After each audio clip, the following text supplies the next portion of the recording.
s'exprimer le monde.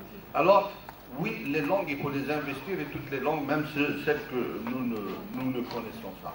Pour tout cela, il faut d'abord réinventer l'État. L'État, c'est quoi? Résumé en 3 mots, l'État, c'est l'État, c'est-à-dire qu'il faut qu'il y ait l'État, il faut qu'il y ait des citoyens, et il faut qu'il y ait d'impôts. La question a été posée tout à l'heure. Si on ne paye, moi j'étais dans ma petite enfance, et je terminerai avec ça, je faisais un club de ciné-club à Enguignel. Tant qu'on donnait la possibilité à tout le monde d'aller dans la salle gratuitement, c'était la pagaille, Arima. Quand on a commencé à mettre 1 dinar à l'époque, c'était dans les années 75, les belles années de beaucoup de rêves, et bien dès qu'on a mis 1 dinar par personne, la salle a commencé à structurer, les gens ont commencé à aider et ils participaient. Voilà. Alors, en 2 mots, Deuxième République, et battons-nous pour qu'on ait un État, qu'on paye tous nos impôts et qu'on puisse nous connaître entre nous, dans toutes les langues du monde si c'est possible. Merci. À l'exception de la langue de bois, non? J'aimerais terminer sur une note positive. Tout à l'heure, en parlant de culture, je vous annonce juste qu'il y a un bâtiment qui fait à peu près, qui se trouve sur l'Arbi Ben Ghedi, au 18, qu'on a appelé l'Historien, qui vient d'être livré pour la PC d'Alger Centre, et qui est carrément à prendre pour toute initiative culturelle. On avait réfléchi avec le maire d'Alger Centre pour essayer de trouver vraiment un espace de rayonnement culturel, de production culturelle. Pour le moment, le maire d'Alger Centre, dans les conditions actuelles de température et de pression, est disponible. Et c'est un bâtiment à prendre, donc pour toutes les initiatives culturelles, c'est un bâtiment sympathique. Il y a une volonté de vouloir produire quelque chose. Je pensais à toutes ces cultures-là pour sortir un peu du cadrage administratif de la culture. Merci. Ouais. Je vais passer la parole à Pierre, qui va conclure. Qui va à la fois conclure et répondre un peu sur. Je réponds à rien. Voilà, donc il répondra à rien. Juste pour vous dire que personnellement, j'ai énormément appris. J'ai eu beaucoup de plaisir à participer à ce débat. Je vous invite dans 45 minutes à un débat très intéressant sur la gouvernance. L'équipe Nebni va présenter un rapport assez intéressant et on aura la chance d'avoir des panélistes. Adi Hassan qui sera là. Si mon ami Nasser Jabi que j'ai invité restera, j'aimerais bien qu'il soit avec nous parce que je l'ai invité pour le panel, je ne sais pas s'il confirme. Et Dr Ahmed Bekbitour qui participera également au débat avec vous. Donc on se revoit dans 45 minutes. Merci beaucoup.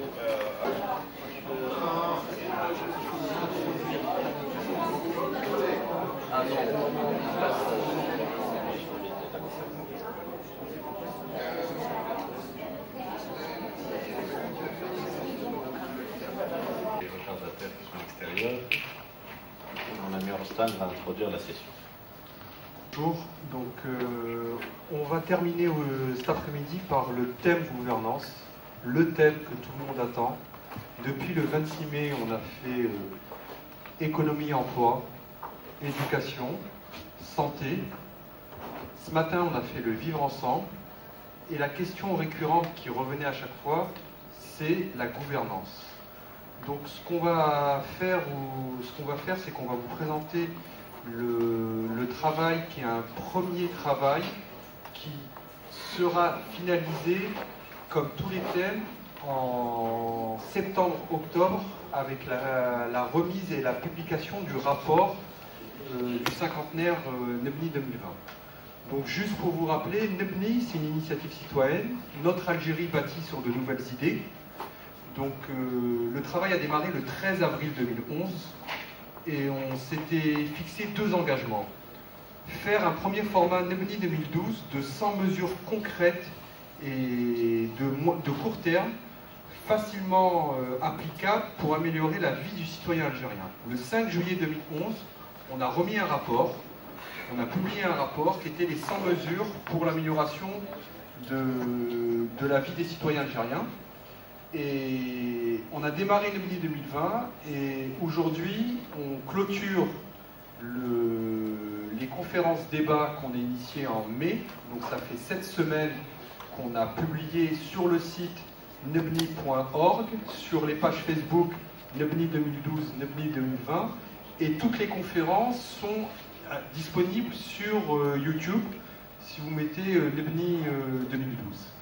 Donc c'est toujours un travail participatif, donc on propose des choses et on attend un échange avec les gens au niveau de la salle, avec tous les citoyens via le site, via Facebook. Et le déroulé, ça va se passer de la façon suivante. Naji et Zoubir ont présenté, les panélistes qui vont arriver, et après il y aura un débat avec la salle. Donc je vais laisser la parole à Naji et Zoubir. Merci Ostan. Entrons dans le vif du sujet. Donc Ostan a dit que la gouvernance c'est un thème à part, c'est le thème chapeau de notre exercice de Nebni 2020. Pour ceux qui étaient là lors des premières présentations, on a utilisé cette image de l'urgence des réformes dans tous les domaines, que ce soit l'économie, l'éducation, la santé. On a utilisé cette image du Titanic qui doit entamer un virage, notamment pour éviter les écueils et l'iceberg, qui malheureusement, ça c'est réel, puisqu'il a coulé il y a un siècle, et on en parle beaucoup ces temps-ci. Le commandement du Titanic a ignoré les signaux qu'il avait reçus la veille, lui disant que l'iceberg était proche. Une salle des machines, au moment où il a voulu actionner le commandant de bord, le virage, non seulement c'était trop tard, mais la salle de machines ne répondait pas vraiment, image de l'État, et cette urgence d'entamer le virage.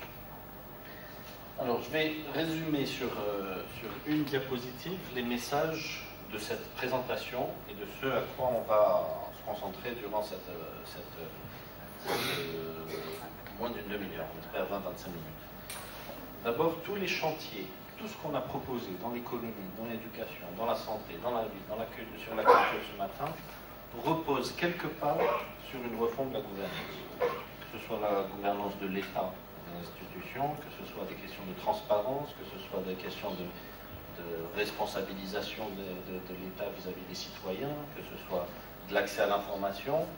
On regarde sur tout ce qu'on propose, il y a de la gouvernance qui a fait que chaque intervenant, beaucoup d'intervenants lors des présentations passées nous ont dit Hachikullo ne sera jamais mis en œuvre s'il n'y a pas de changement de gouvernance, ce qui est vrai. Et c'est le message qu'on aimerait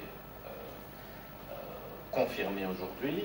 Le choix est simple, c'est réforme réelle de la gouvernance pour pouvoir réaliser ces chantiers et ces changements et ces réformes dans tous les domaines, ou alors l'iceberg, qui viendra, on ne sait pas quand, mais il y a une urgence de ces réformes et un préalable.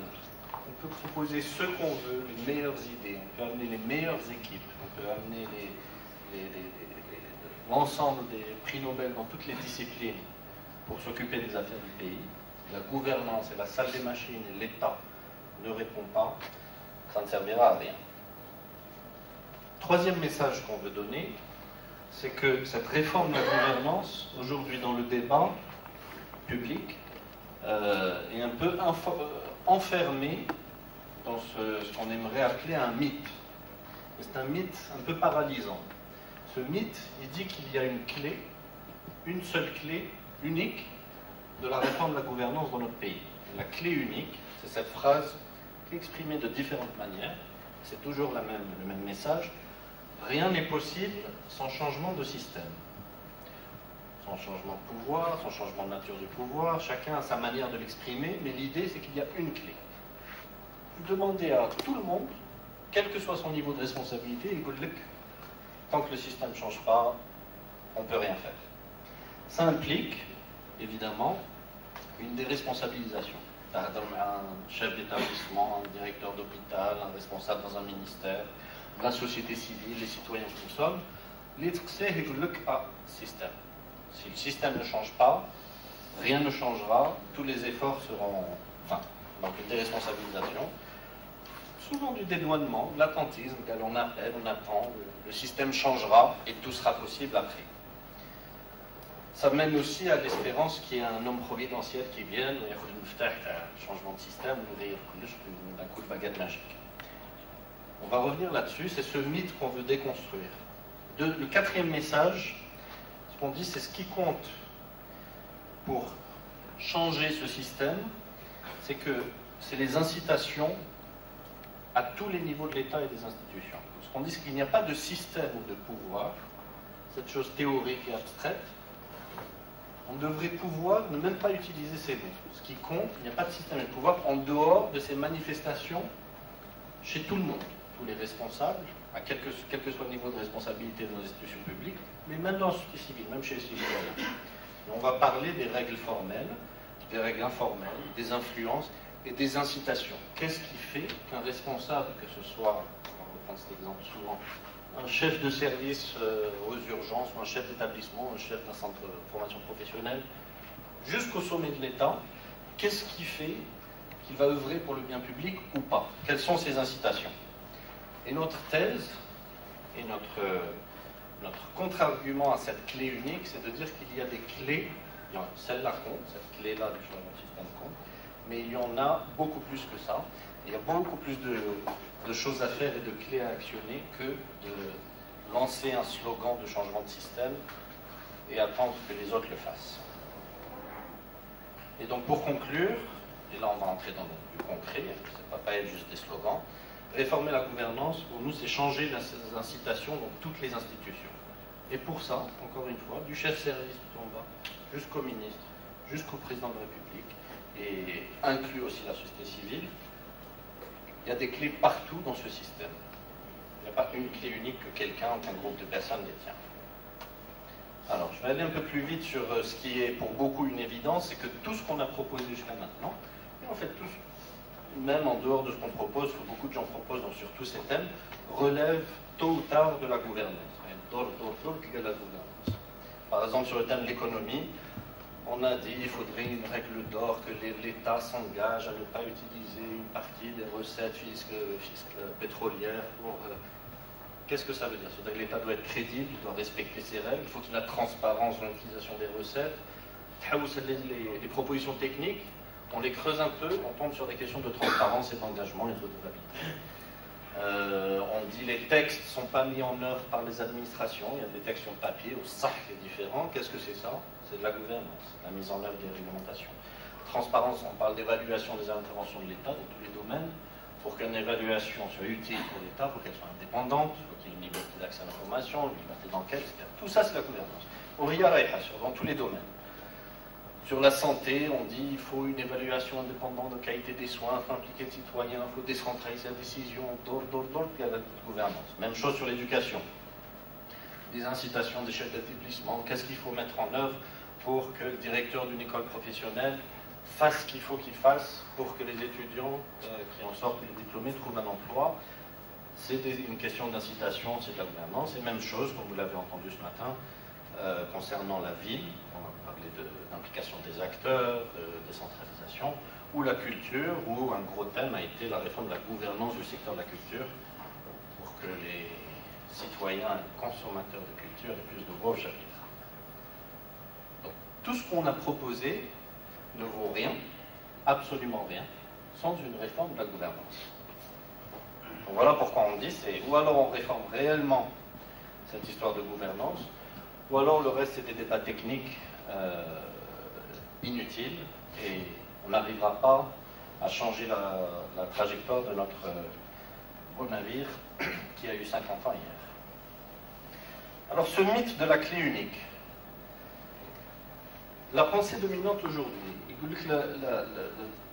le débat ou les discussions tournent toujours autour de le problème central de la gouvernance et qu'est-ce que le système, où sont les centres de décision, qui est le plus fort dans les centres de décision, qui sont les réels, combien sont-ils, etc.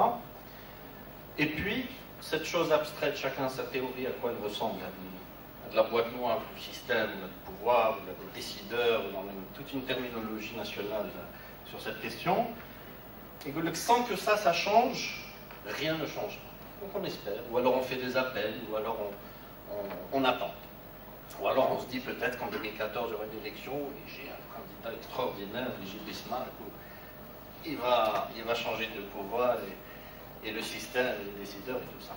Bon, ça repose sur l'hypothèse qu'il y a des individus, il y a une clé. Peut-être hakmha wahed, peut-être hakmina zouj, peut-être hakmina un groupe, une dizaine, une quinzaine, une centaine, je ne sais pas, chacun a sa théorie, mais il y a une clé unique du changement. Had Muftah, il y a quelqu'un ou un groupe qui peuvent décider, et ils ne le font pas parce que ça ne les intéresse pas, ils veulent garder le pouvoir, ils sont en haut, ils disent Had Muftah, je vais l'actionner, ça va faire le changement, et la gouvernance par magie, comme une baguette magique, hakmina, va changer la gouvernance du système. Et donc on attend. On attend peut-être un homme providentiel qui va utiliser cette clé, ou alors on attend que, par magie, le système est faible, je vais sortir ma clé de ma poche et je vais changer le système. Et donc il y a beaucoup d'inaction. Beaucoup de responsables, beaucoup de citoyens, beaucoup de la société civile, et pour le système qui m'étreille, moi j'ai rien à faire. Je ne peux pas changer. La qualité de service dans mon hôpital ne va pas changer tant que le système ne changera pas. Même chose dans l'école, même chose dans l'université, même chose dans la gestion d'une ville, même chose dans la gestion d'un quartier. Kul wahed invoque le changement de système, pas comme une excuse, c'est pas, les gens ne rejettent pas la responsabilité. Mais il y a cette pensée que tant que cette clé n'est pas actionnée, rien ne se passera. Et donc il y a de l'inaction, ou alors il y a des échos, des appels sans écho. Des appels sans écho. Il faut le changement. Nous appelons au changement, et puis en face, cette personne ou ces personnes ou ce groupe ne répond pas. Et donc on est dans le statu quo, mais c'est un statu quo qui malheureusement nous emmène vers de gros soucis, surtout quand on regarde les dernières nouvelles sur la 6e année consécutive de croissance négative des hydrocarbures, ou les réserves malbanage, ou les exportations de pétrole et le prix du baril qui descend malbanage. Donc à l'iceberg, je ne sais pas s'il est dans 10 ans, dans 15 ans, dans 20 ans, mais il est là.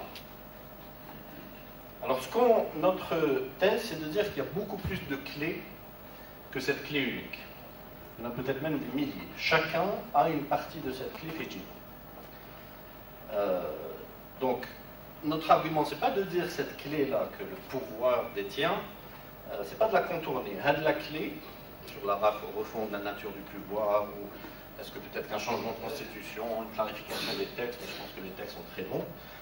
Il ne s'agit pas de dédouaner la responsabilité de ces pouvoirs informels ou non constitutionnels, car ce pouvoir-là ne l'aurait pas donné par la Constitution. La Constitution est claire et peut être améliorée, mais elle ressemble à beaucoup de constitutions de pays très démocratiques. Mais là, ce qu'on voudrait proposer, c'est de dire qu'il y a beaucoup d'autres clés qui peuvent être activées, qui peuvent changer les choses. Et en fait, notre argument, c'est de dire que le système, on peut le décortiquer. Et qu'est-ce que c'est que le système? Le système, c'est les incitations qui vont affecter la décision et les actions des acteurs, notamment dans les institutions publiques. Tous les responsables. L'agent administratif de base qui interagit avec les citoyens. Et qu'est-ce qui fait que quelqu'un qu'est-ce qui fait les incitations des gens ou des responsables? Il y a des règles formelles, on les a mis en deuxième, mais le problème du système, c'est qu'il y a des règles informelles qui influencent les décisions et les actions des agents d'administration et des responsables. Il y a des loyautés, il y a des influences, il y a des allégeances, celui qui vous a nommé. Il y a de la redevabilité non institutionnelle, bien sûr, vers le chef, vers le citoyen, mais vers d'autres, des gens puissants.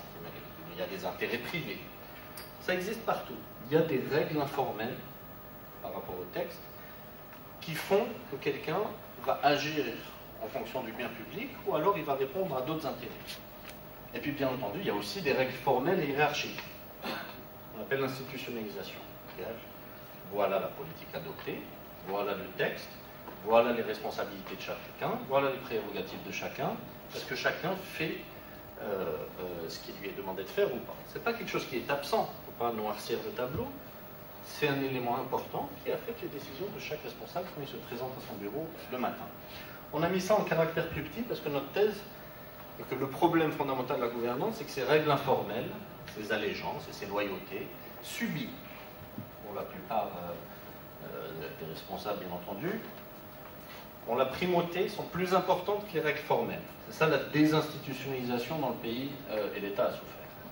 Donc ça infecte les responsables. Et puis un troisième élément qui est censé aussi affecter le comportement des responsables. Et quand je dis responsables, c'est à tous les niveaux. Et ce troisième élément, je ne sais pas si vous avez à le lire, c'est les citoyens. Les citoyens, on les a mis en tout petit, parce qu'on pense que les citoyens, ils ont beaucoup moins d'influence que les règles formelles, qui elles ont moins d'influence que ces règles informelles. Là, les citoyens sont un peu absents de l'équation du responsable qui arrive le matin à son bureau. Que ce soit le chef de service d'un service d'urgence qui n'a pas une qualité d'accueil ou qui n'a pas une mauvaise hygiène ou qui gère mal son service, ou que ce soit son ministre quand il arrive au bureau le matin. Est-ce qu'il se dit à le citoyen, si je n'ai pas de bonne hygiène dans mon service, il va me sanctionner. Il va me sanctionner par le vote, il va me sanctionner par un site internet où il n'y a pas de chauffe. Ah, la faute totale, service intact. Mais pour le moment, le citoyen est tout petit dans cette équation. Donc la clé, avec la clé magique, la baguette magique dont on parlait tout à l'heure, c'est celle qui va réduire toutes ces règles informelles. Donc, il y a peut-être cette clé magique, ça y est, les influences informelles, les loyautés, toutes les influences privées, les intérêts privés, tous les centres de pouvoir non constitutionnels, c'est terminé, A n'existe plus. On peut demander à ce que cette clé soit actionnée un jour, on ne sait pas. Mais il y a d'autres clés.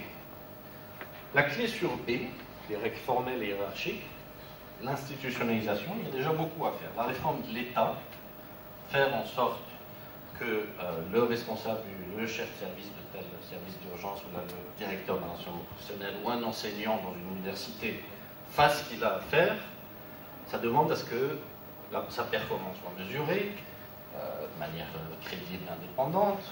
Ça demande à ce qu'il soit redevable envers son supérieur par ces mesures. Il y a plein de choses qu'on peut faire dans la réforme de l'État qui n'ont pas encore été faites dans notre pays, qui permettront de réinstitutionnaliser, renforcer le D.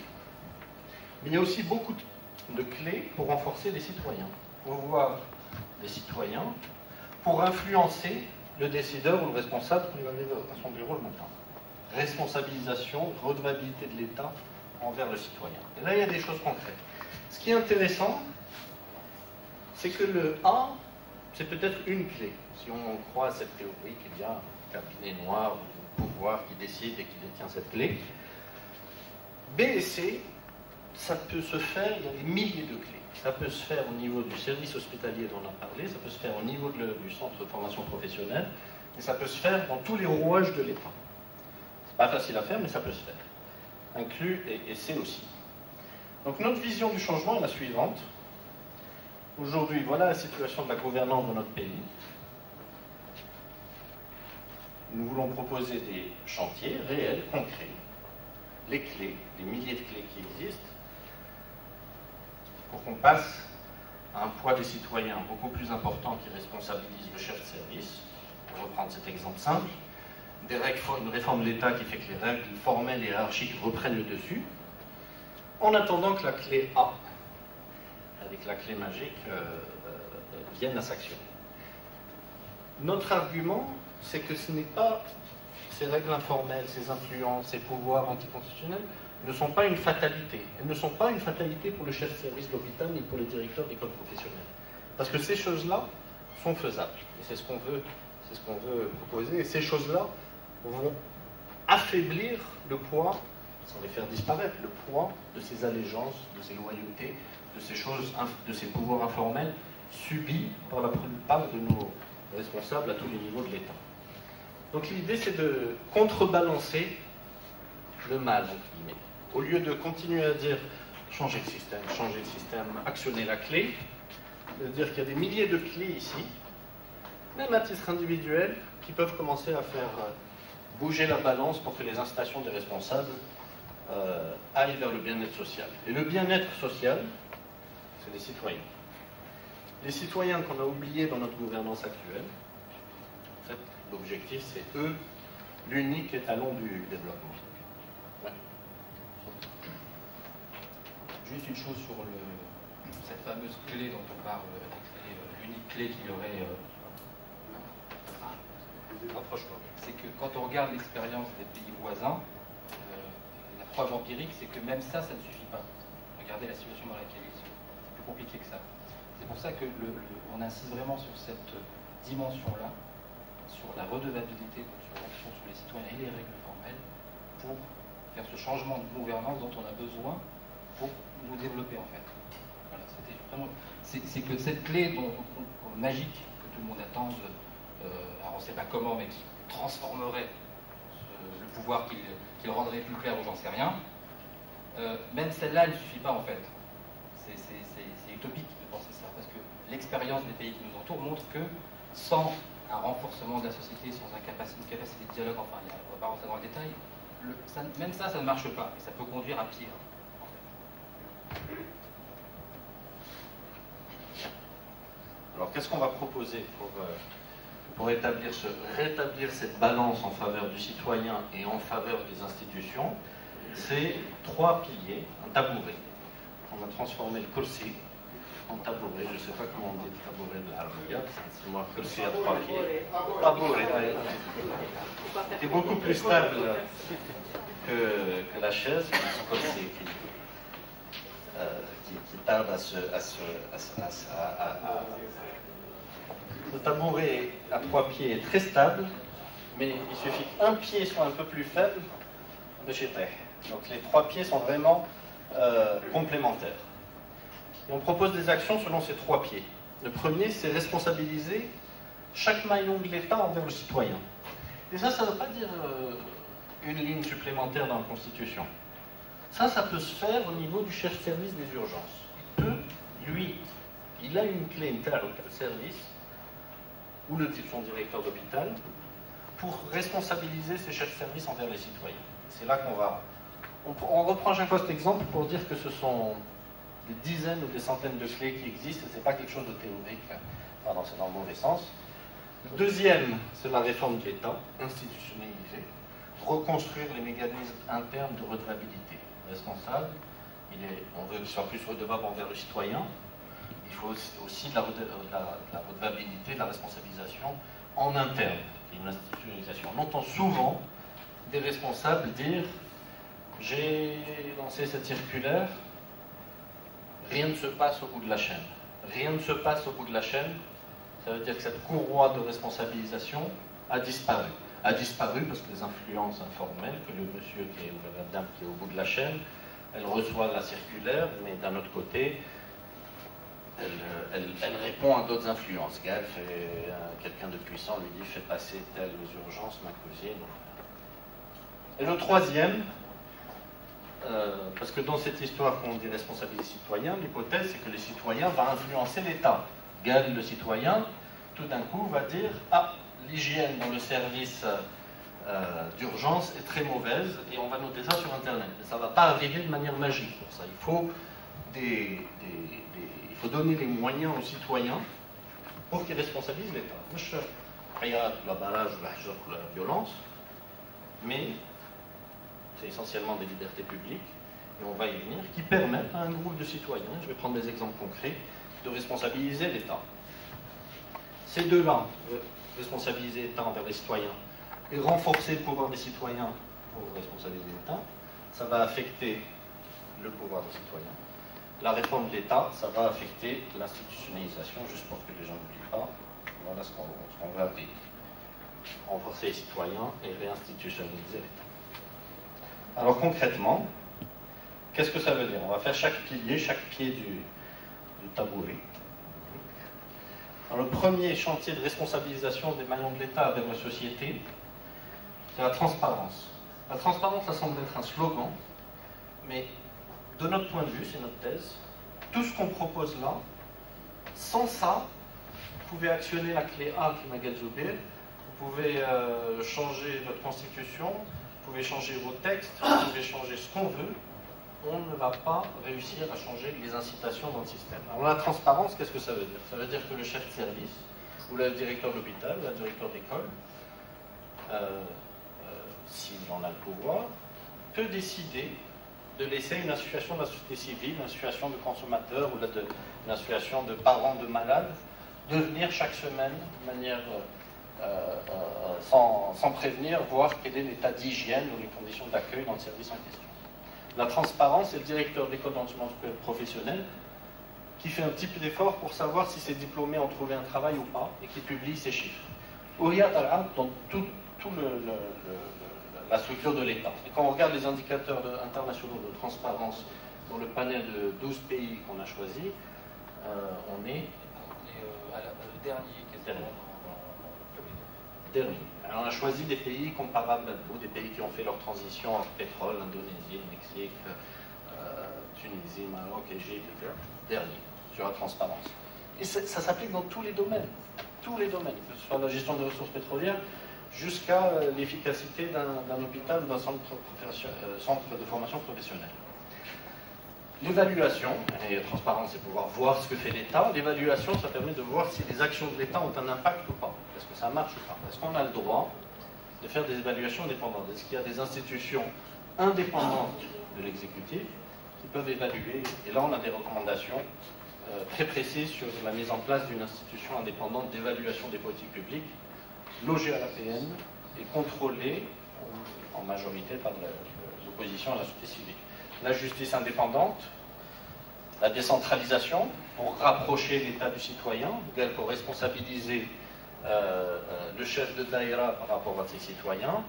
Il faut un peu plus de pouvoir pour qu'il ne puisse pas dire par le budget ou le système, décentraliser pour rapprocher les responsables des citoyens, pour responsabiliser l'État par rapport aux citoyens. Je vais aller très vite sur les recommandations, c'est juste pour vous dire qu'on a des recommandations concrètes derrière. La transparence, soyons audacieux, comme nos aînés l'ont été dans les années 50, c'est le seul sujet où on pourrait être numéro 1 mondial en 2020. Pas comme le développement technologique. La transparence, ce sont des textes, c'est ouvrir. Ouvrir, on pourrait être premier mondial en 2020. C'est quelque chose d'atteignable si on le peut. On est un peu plus modeste, comme là, en 2020, on sera parmi les 10 pays les plus transparents du monde. Là, les pays nordiques. Mais, bon, là, on ne va pas entrer dans le détail, mais la liste est longue des domaines dans lesquels on pourrait être transparent. Et ça, encore une fois, c'est probablement le seul domaine où on pourrait être numéro 1 mondial. C'est pas compliqué, la transparence, ça se fait. Évaluation indépendante. On propose la création d'une instance indépendante d'évaluation des politiques publiques et des institutions qui ne dépendent pas de l'État direct, de l'État du tout, de l'exécutif. Elle dépendrait de l'APN, elle aurait un conseil d'administration avec des députés majoritairement de l'opposition ou des partis au pouvoir, plus la société civile, et une capacité suffisante pour évaluer. Capacité suffisante, et puis ça implique beaucoup de choses. La loi sur l'information, pouvoir faire des enquêtes de terrain sans autorisation administrative. La liste est longue, on pourrait en rentrer dans le détail, mais ce sont des choses tout à fait faisables. Justice indépendante. Je ne vais pas entrer dans les détails non plus, j'y connais rien. Sur la décentralisation, même chose. Une décentralisation, parler du chef de daïra, ça pourrait se porter à tous les sujets, et ça implique une réforme de la fiscalité locale. Tout ça, c'est un gros sujet, mais responsabiliser les services de l'État vis-à-vis du citoyen doit impliquer une dose de décentralisation de la décision. Sinon, à tous les niveaux de démembrement de l'État, il dit non, c'est Alger. Et ça mène ce statu quo où tout le monde dit c'est Alger, c'est le système. Donc, décentraliser, ça fait partie de rapprocher, de responsabiliser l'État du citoyen. Sur la réforme de l'État, reconstruire les mécanismes internes de redevabilité, ça, on n'a pas besoin de réinventer la roue. La réforme de l'État et du secteur public, on a beaucoup d'expériences internationales, faisons ce que les autres, les meilleurs élèves ont fait. Organisation de l'exécutif, l'organisation des ministères, la capacité au niveau central, au centre de l'exécutif, de pouvoir évaluer les courroies de transmission des politiques publiques. Responsabiliser les démembrements de l'État, ce n'est pas quelque chose qu'on décrète, c'est pas dans les textes. Ça relève de la mesure de la performance de chacun, comme les gens le font dans les entreprises. Tout ce qui a été appris pour responsabiliser les gens dans les grandes entreprises peut être appliqué à l'État, ça s'est fait dans plusieurs pays. La clarté, la transparence dans les missions, les prérogatives et les responsabilités. Qui fait quoi? Dans ce domaine, il y a des progrès à faire. Capacité de l'État, essentielle aussi, en termes de, pas seulement en termes de formation, en termes de passerelle, ouvrir les tâches. Passerelle envers les compétences qui sont en dehors des appareils étatiques, en dehors des carrières de fonction publique. Méritocratie. Il y a des études récentes qui analysent le succès de la Chine depuis le début des années 80 et l'arrivée de Deng Xiaoping. Une mesure centrale d'institutionnalisation, ça a été des mesures de méritocratie dans l'organe du Parti communiste. Ce sont des choses qui ont marché ailleurs, dans des contextes de gouvernance critiquables comme celui de la République populaire de Chine. 8e chantier,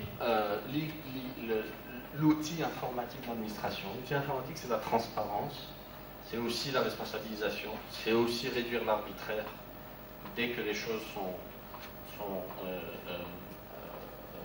relèvent d'un grand projet national de e-government. Et ce ne sont pas des réformes techniques, ce sont des réformes de gouvernance par essence. 3e levier concerne la société civile et les citoyens. Alors, il y en a 3. Donc, on a dit, on responsabilise l'État envers le citoyen. Maintenant, mais le citoyen, s'il ne peut pas s'organiser, s'il ne peut pas agir pour responsabiliser l'État, pour responsabiliser le chef de service, ça ne sert à rien. Donc là, évidemment, donner les moyens, qui va faire la question, on va en parler, donner les moyens aux citoyens, ça veut dire certaines libertés fondamentales, libertés publiques, les élus, les citoyens, l'Assemblée populaire nationale, on a des propositions dans ce sens-là. Et puis, sur les 11 chantiers qu'on propose sur la gouvernance, les 10 premiers s'adressent à l'État, mais pas seulement à l'État tout en haut, à l'État dans tous ses démembrements. C'est pour ça qu'on dit qu'il y a des clés partout dans cet appareil. Mais il s'adresse aussi, le 11e chantier s'adresse à la société civile. Il y a un rôle pour la société civile d'émerger comme acteur pour responsabiliser l'État. Au-delà de il faut changer de système. Et la société civile existe, mais aller mesurer la qualité de l'hygiène dans un service, pour des étudiants, aller mesurer et noter la qualité des enseignants, c'est des choses qui demandent à ce que la société civile s'organise, si on lui donne les moyens. Je ne vais pas entrer dans le détail, mais liberté fondamentale, c'est liberté d'association. Et là, il suffit de s'inspirer sur les nouvelles lois en vigueur chez nos voisins. La loi sur les associations et la loi sur l'information en Tunisie, qui est en ligne, est un modèle du genre. Il faudrait s'en inspirer, liberté de financement, etc. Renforcement de la liberté de la presse, capacité de saisine des associations de la société civile, subvention d'associations, etc. Ça, je ne veux pas perdre de temps sur le détail, on pourra y revenir si vous voulez, mais juste pour dire que sur chacun de ces chantiers, ce pas des choses théoriques. Trinov, dans le détail des choses, également concernant le droit d'APN. Sur les associations, lorsqu'elles en ont les moyens, lorsqu'elles seront libérées par la liberté d'association, lorsque la presse pourra leur faire écho, lorsqu'il y aura liberté de publier l'information de ce qu'elles feront, elle aura un rôle. Elle aura un rôle. Je discutais avec un étudiant l'autre jour qui se plaignait de l'absence ce semestre de son prof. Aux États-Unis, vous savez qu'aux États-Unis, les étudiants, chaque trimestre, chaque semestre, notent leur prof. À la fin du cours, ils notent. Comment est-ce que ça a commencé? Ça a commencé dans les années 70, je ne sais plus dans quelle université. Il y avait beaucoup d'absentéisme, de problèmes avec certains profs. Les étudiants l'ont fait d'eux-mêmes. Ils n'ont pas attendu un changement de système dans les années 70 aux États-Unis, mais ils n'ont pas attendu que le président de l'université le fasse. Les étudiants, on va noter nos profs. Ça a commencé comme ça, ils ont commencé à noter leurs profs fin du semestre. Ça a transformé, ça a responsabilisé les profs. Pourquoi discuter avec l'étudiant en question? Je disais, pourquoi vous ne créez pas un site internet de votre promotion, un code d'accès, à la fin de chaque semaine, noter chaque prof sur son absentéisme, sur la qualité de l'enseignement. ce sera une goutte d'eau, mais une goutte d'eau reprise qui fera du bruit quand les profs commenceront à voir qu'ils sont responsabilisés. Les meilleurs d'entre eux seront félicités, et puis les autres réagiront comme ils l'ont fait dans d'autres pays. Ce qui s'applique à la promotion à l'université peut s'appliquer dans un hôpital, dans une formation professionnelle.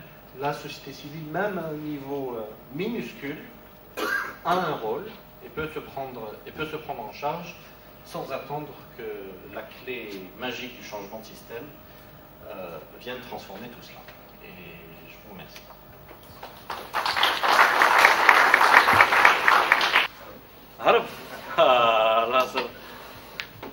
J'espère qu'il va nous rejoindre. Zoubir, mettez-vous là.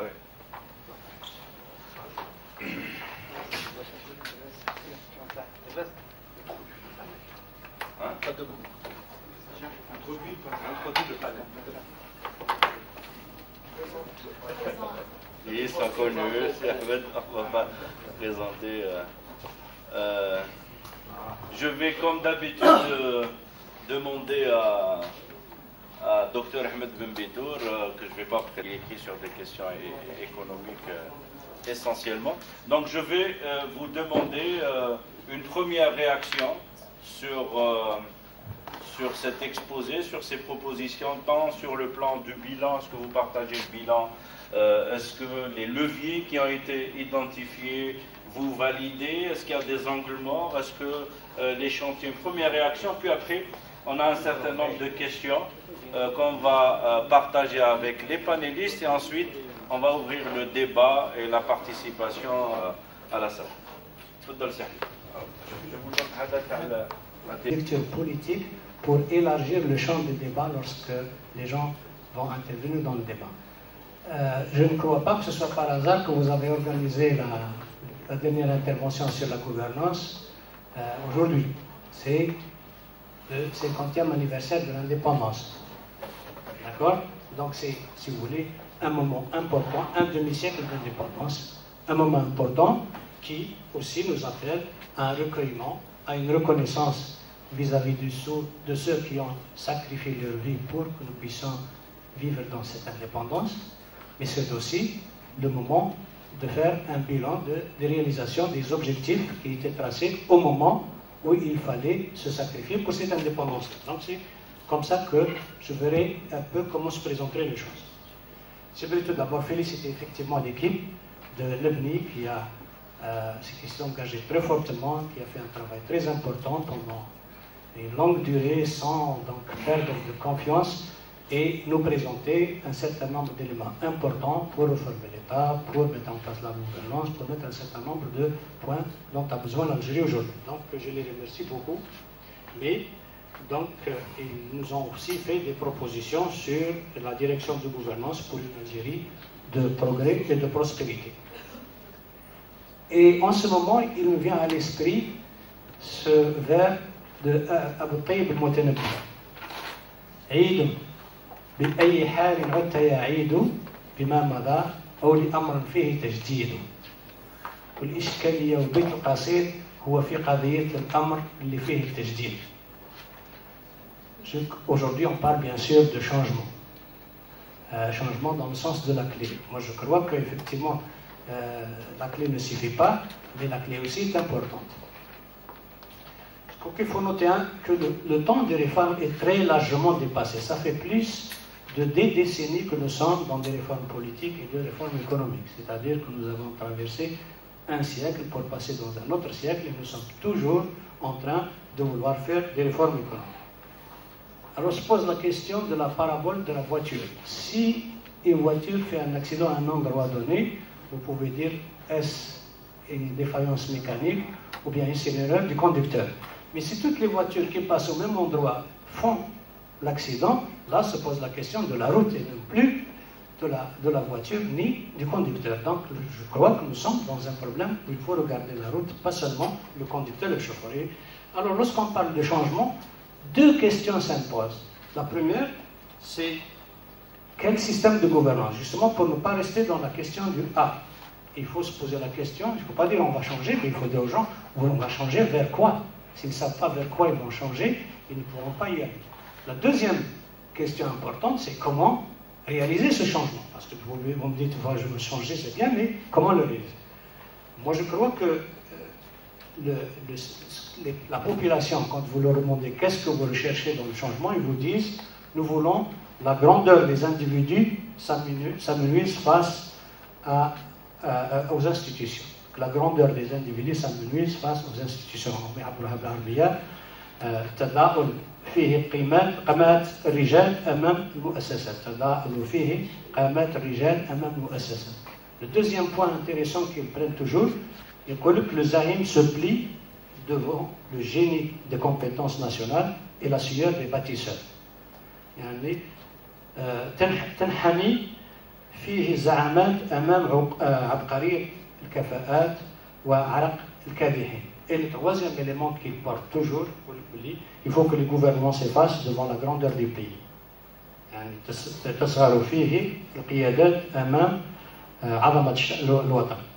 C'est ça la gouvernance à laquelle les gens appellent. Il la résume comme ça. Comment réformer la. Alors, comment y arriver? Pour y arriver, je pense qu'il faut convaincre le peuple que le changement est possible dans la non-violence, grâce à une large mobilisation. Ça, c'est le premier élément. Cette large mobilisation peut se réaliser par un programme de communication qui s'appuie sur 4 éléments importants. Le premier, c'est une force motrice, c'est-à-dire un discours politique mobilisateur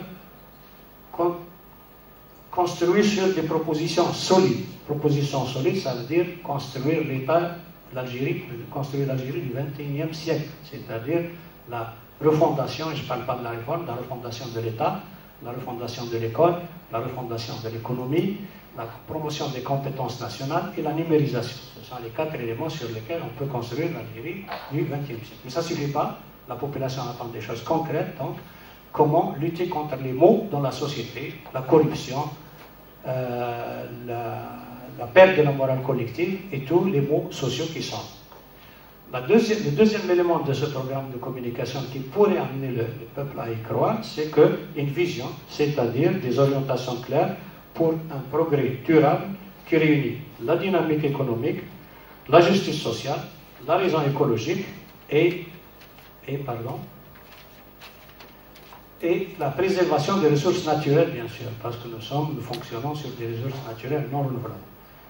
La troisième règle, c'est la règle de la feuille de route, ça a été abordé ici, donc à savoir des mandats d'action dont on peut mesurer la mise en œuvre grâce à un système effectif d'imputabilité. En anglais, on parle d'accountability, en arabe, on parle de musa'ala. Et quatrième élément important, c'est la démilitarisation des esprits. Il faut que les gens ne continuent plus à penser que pensent les militaires, si je dois faire ceci ou si je dois faire cela.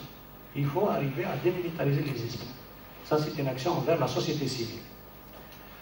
Ce sont, je crois, les dimensions qui nous permettent de joindre les 2 points, parce que c'est vrai que la clé toute seule ne suffit pas, mais sans la clé, de toutes les façons, on ne peut pas faire les autres choses aussi, sauf peut-être en direction de la société civile, sauf donc le chapitre 11. Voilà ce que je voulais dire en introduction du débat. Personne? Réaction? Oui, bien.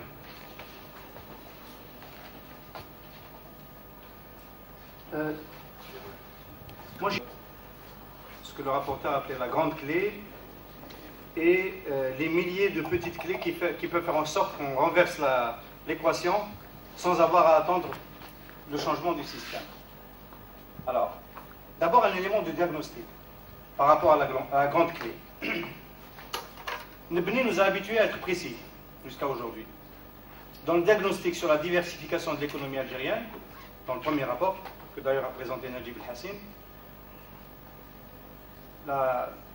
l'image du Titanic, nous avons bien ciblé le mal. On a dit, nous campons sur des réserves d'hydrocarbures qui ne sont pas renouvelables à merci. Le problème, c'est la dépendance aux exportations d'énergie. Et si ça ne change pas, nous allons droit sur l'iceberg.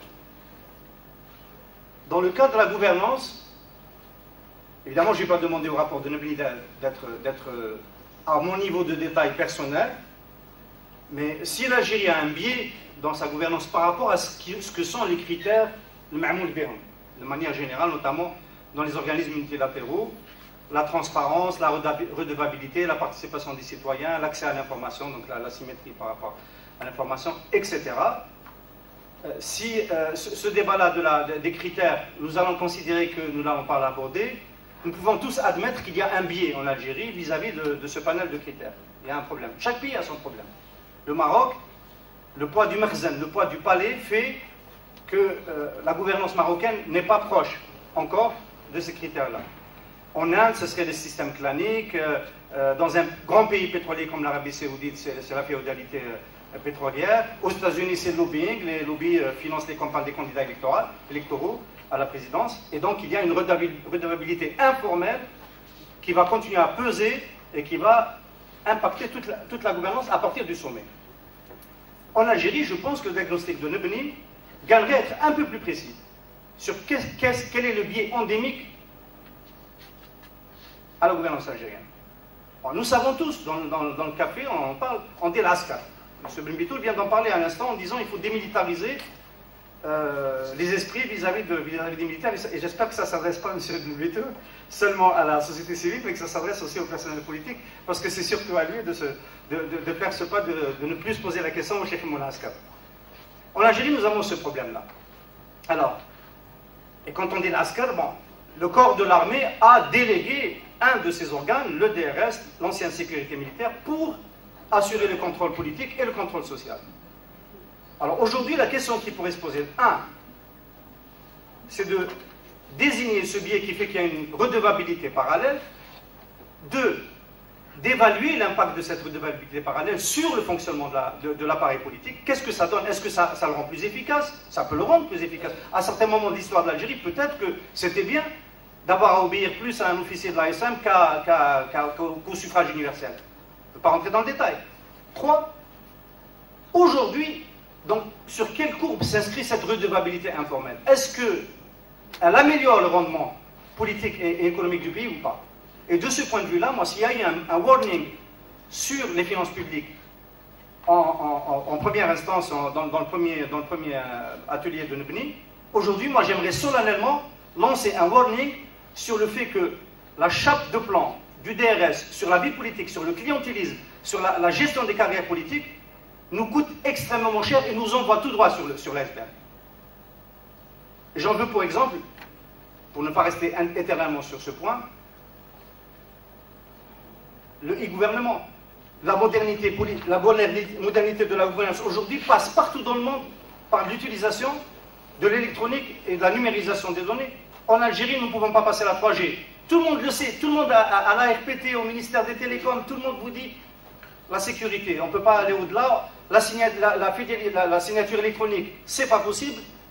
L'ouverture de ce domaine-là des opérateurs, c'est pas possible. Pendant longtemps, l'ouverture de l'audiovisuel aussi n'était pas possible. Et nous prenons un retard astronomique. Donc, ça a une incidence extrêmement grave sur l'économie, sur la performance de l'économie dans tous les autres domaines.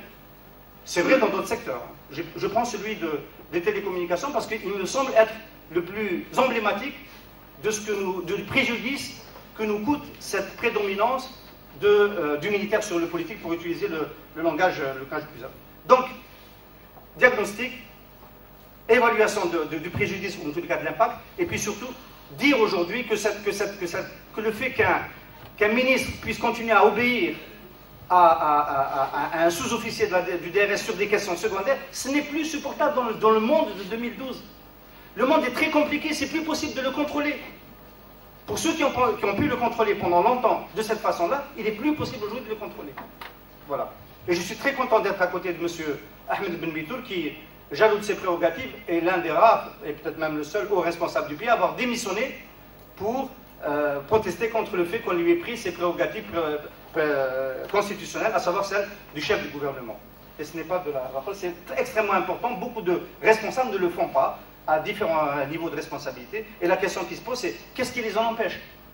Ce qui les empêche, c'est, on va faire la connexion avec l'air, c'est le fait que la redevabilité formelle, celle des urnes, celle des citoyens qui contribuent, etc., ne fonctionne pas en Algérie.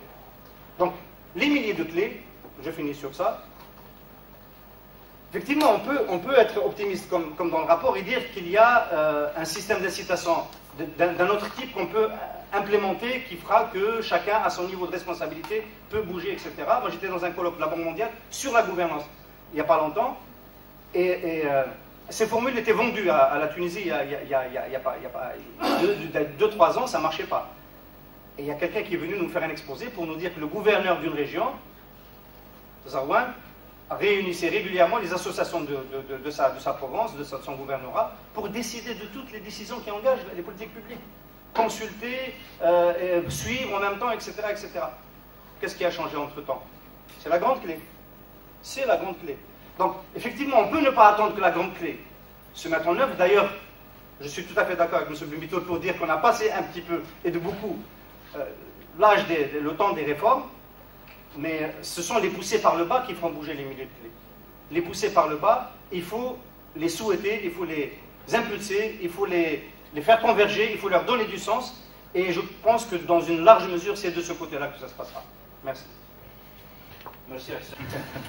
Bon, moi, je ne peux pas commenter un travail dont je suis partie prenante, mais ma réaction par rapport à ce qui a été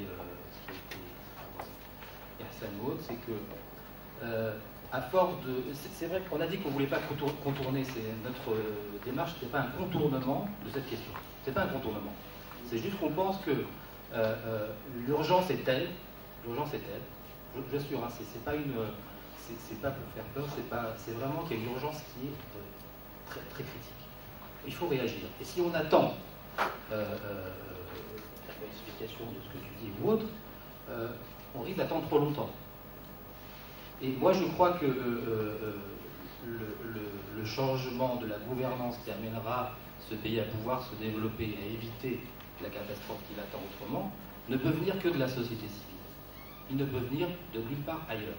N'attendez pas de l'État qu'il se transforme, parce que l'État est lui-même pris au piège, en fait, de tout ça. Donc comment voulez-vous que la décision vienne de lui-même ou d'autres institutions? Je ne crois pas, à part si dans ces institutions-là, il y a des éléments qui sont plus éclairés que les autres et qui savent où le pays va.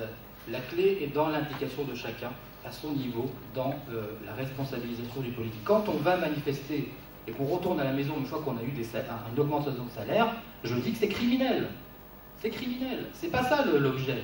Et d'ailleurs, ces salaires sont consommés par l'inflation. Donc on va encore faire des manifs plus tard parce que finalement, ces augmentations auront été absorbées par la hausse des prix. Le levier, c'est la société civile. C'est de prendre conscience que ces règles informelles qu'on oublie tous, même dans la société civile, prenez le code de la route. Le code de la route est informel en Algérie. Et je pense que ça est lié au fait aussi que les institutions sont informelles. C'est-à-dire qu'on a tout informalisé. Les règles formelles, celles qui peuvent nous permettre de nous coordonner, de travailler ensemble, de faire ce changement qui s'impose, on n'y arrive pas parce que finalement on obéit à des normes qui nous dépassent aujourd'hui. Ce n'est qu'en comprenant que effectivement la clé est dans chacun, vraiment dans chacun, dans le changement de comportement, qu'on arrivera à faire ce pas qui est vraiment capital aujourd'hui. Ma conviction est là, je ne détourne pas, on ne détourne pas cette question, on ne la contourne pas, on dit juste que on peut le faire dès maintenant avec la société. Parce qu'en fait, ce qui se passe, c'est qu'il y a deux sociétés en Algérie. Il y a la société de l'État, des partis, tout ce que vous voulez, et il y a la société, la société telle qu'elle existe vraiment, la société réelle. Mais celle-là, personne ne la contrôle. Il est faux de dire qu'elle est contrôlée. Elle n'est pas contrôlée. C'est simplement parce qu'elle n'a pas pris encore conscience de sa force et de sa capacité à se prendre en main et à faire ce changement pacifique qu'on en est là. C'est uniquement pour ça. Ce n'est pas parce qu'elle est contrôlée. Là, je vais...